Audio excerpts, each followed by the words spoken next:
you ever experiment with techniques in movement, like Traeger or Alexander technique? What's your opinion of those?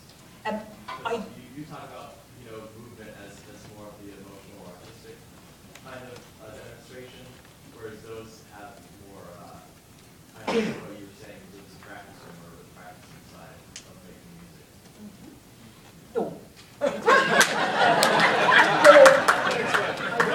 don't practice the Alexander technique or the Tai Chi or something like that. I think it's really great if you do delve into that. The thing is, what I try to avoid in my own situation is becoming hostage to something. Because I don't live that kind of lifestyle. Every single day is different, so I can't get myself involved in anything that's so completely routine and needs to be attended to as such. Well, you might say, well, to be a percussion player, you've got to attend to that every single day. Yes, you do, but a lot of that can be done up here. So a lot of my preparation is done on an airplane or in a hotel room, that type of thing, where the movement becomes really important. And everything's always perfect when you think about it. Actually, it's only when we have our instruments that suddenly it goes horribly. It's one of those things where, in my observation with people who do this, is that there then becomes a need where they can't do something else because they have to do that. And that's what I want to avoid. So, for example, people may ask, well, what do you do to warm up before a concert?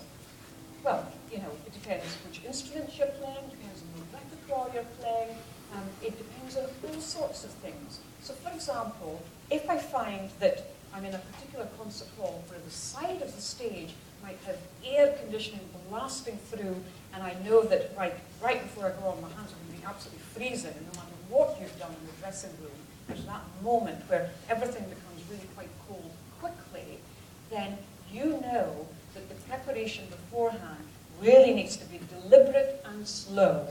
Nothing is fast at all. So even if I'm using a practice pad or a cushion or whatever it may be, I'm always projecting the sound. So I'm rehearsing. I'm not just warming up the limbs, I'm warming up the whole machine.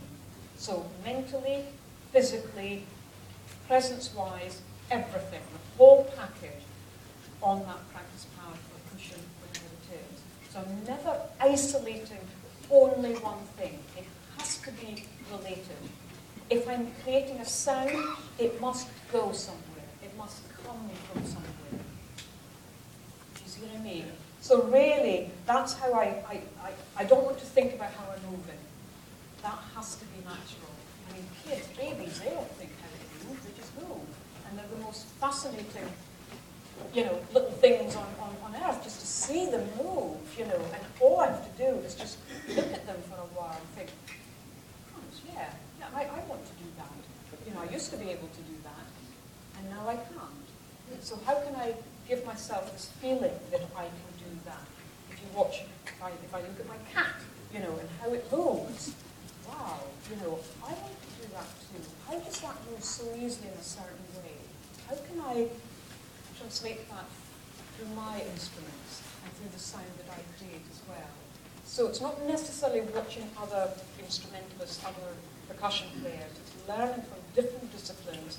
That often, I look at singers when I want to kind of pop up, as it were. I really look at singers and just see the whole mechanism of the body and what goes on there. Because the sound has to come from within.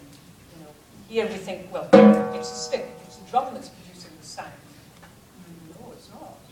The drum is there, the stick is there. So it's not the drum that's producing the sound. It's not the stick that's producing the sound. I have to produce the sound. Do you see what I'm saying? Anyway. You're welcome. Thank you very much indeed.